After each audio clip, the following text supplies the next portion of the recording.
Imagine waking up one day, only to realize that those around you no longer ask questions. The world is too loud, too fast, too full. The human mind, once a tool of deep inquiry and understanding, now drifts into passive acceptance. A mind once capable of shaping the future, now dulled, passive, and numb. What happens to a society when critical thinking vanishes?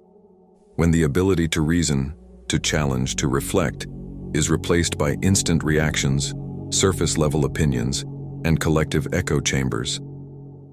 We're witnessing the rise of collective stupidity, a phenomenon where we stop thinking, blindly accept narratives, and surrender our intellectual independence.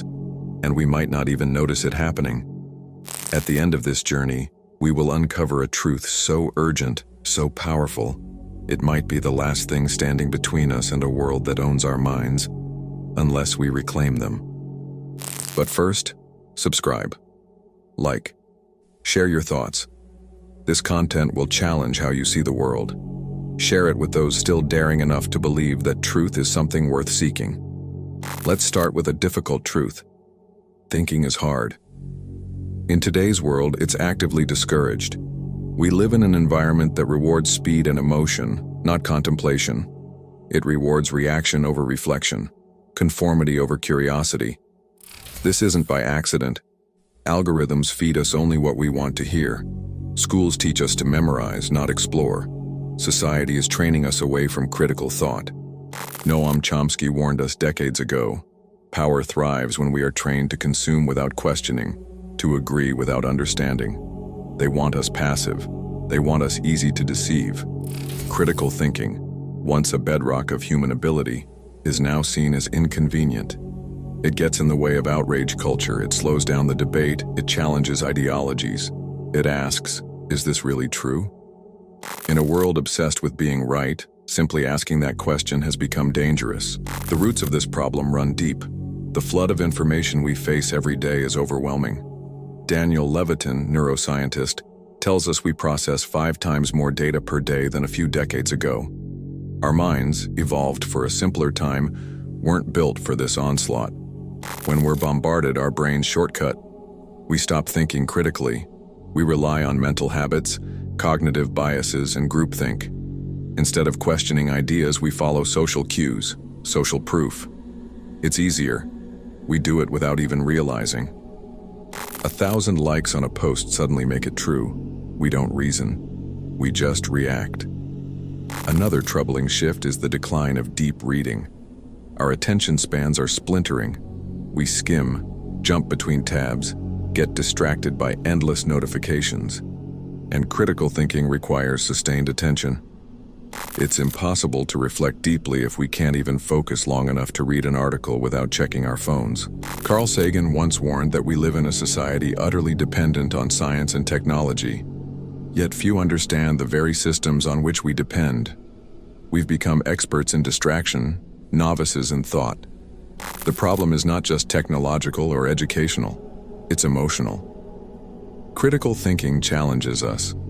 It demands humility. It forces us to admit, I don't know everything. It challenges our egos. It challenges our beliefs.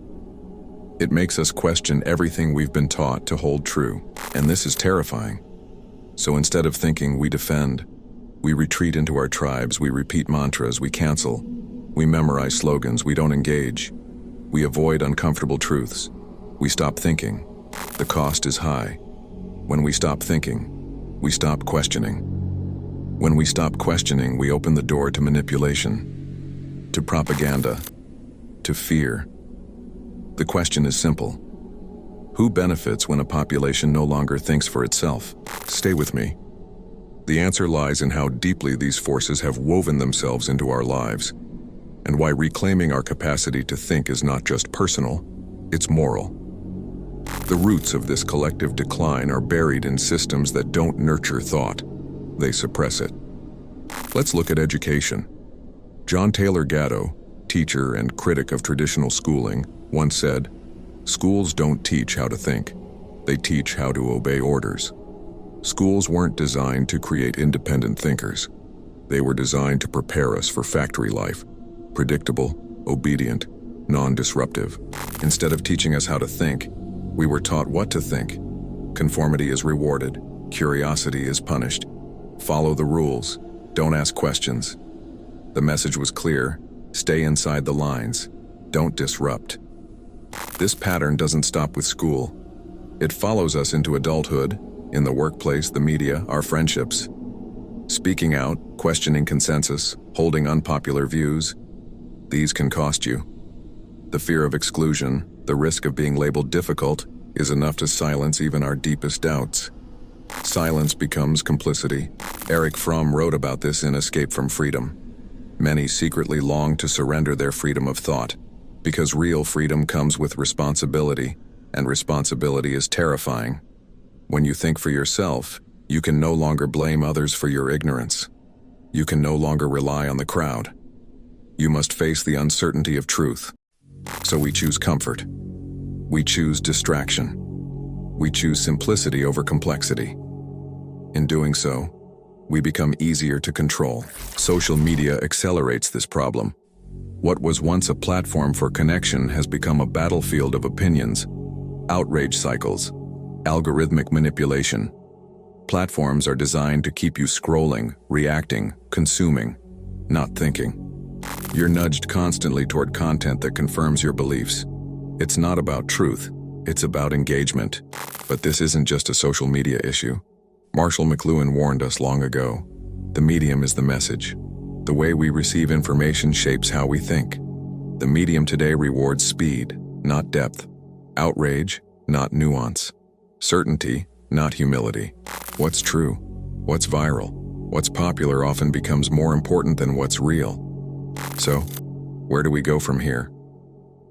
We start by asking better questions. Questions that challenge the status quo.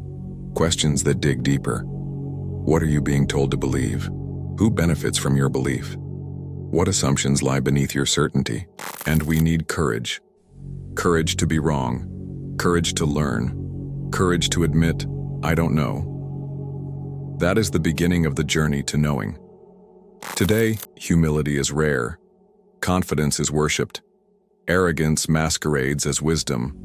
Everyone has an opinion, but few seek understanding. True thinkers, however, are quiet, observant, and humble.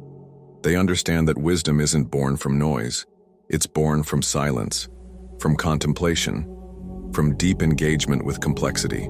But this must not be abandoned. When you give up your ability to think for yourself, you become a puppet, your strings pulled by unseen forces.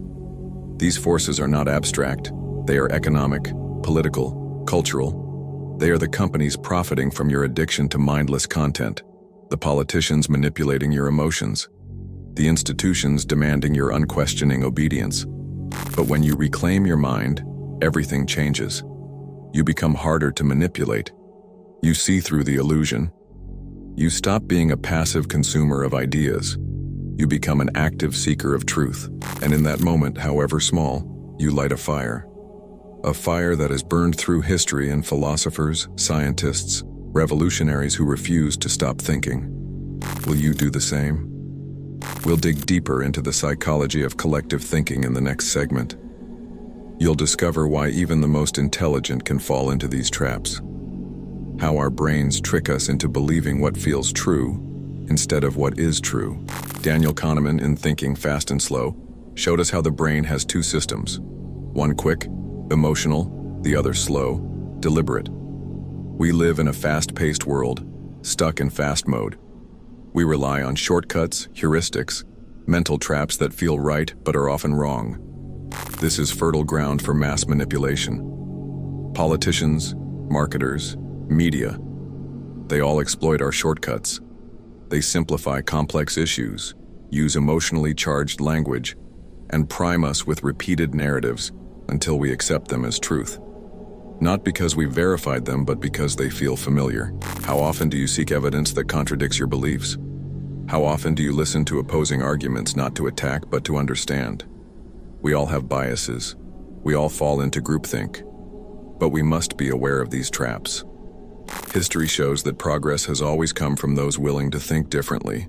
Galileo, Darwin, Nietzsche, Martin Luther King. They were rejected, ridiculed, But they thought anyway. They spoke anyway. They changed the world. The cost of thinking critically is high. You risk being misunderstood, ostracized. But in doing so, you gain something priceless: clarity, self-respect, and the quiet power that comes from knowing that your beliefs are yours, not programmed into you. The real crisis is not what we have, it's what we've lost. The ability to sit with a question, to reflect, to let truth emerge through contemplation.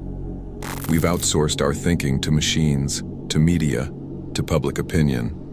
But no algorithm can tell you what's true for you. No trending topic can replace your inner voice. So what can we do? Start by cultivating awareness. Be aware of your thoughts. Be aware of what influences them. Practice metacognition. Ask yourself, what's influencing my opinion right now? Practice dialectical thinking. Hold two opposing ideas in tension. This is not intellectual flexibility, it's mental strength. It lets you go beyond binaries and into true understanding. Critical thinking is a discipline.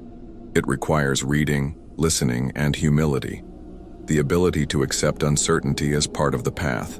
In a world of noise, wisdom dares to be free. Wisdom invites deeper questions, not quick answers. In a world of conformity, wisdom dares to stand alone. This is your invitation. To think. To wake up. To become the architect of your mind. Because no one, no system, no platform will do it for you. The responsibility is yours. Every time you reflect instead of react, you reclaim your power. Every time you choose clarity over comfort, you push back against the tide. You become part of a quiet revolution, a movement of minds, not noise. Stay curious, stay awake, and above all, keep thinking. In conclusion, the decline of critical thinking is not just a fleeting trend, but a profound shift that affects the very fabric of our society. It is a challenge we must confront, not with despair, but with resolve. We have the power to reclaim our minds, to resist the forces of manipulation, and to foster a culture that values inquiry, reflection, and intellectual courage. The path is not easy, and the obstacles are many. Yet it is in the act of questioning, of resisting conformity, and of thinking deeply that we reclaim our freedom. So let us stand together, not as passive consumers of information, but as active seekers of truth. The future depends not on the volume of our opinions, but on the depth of our understanding.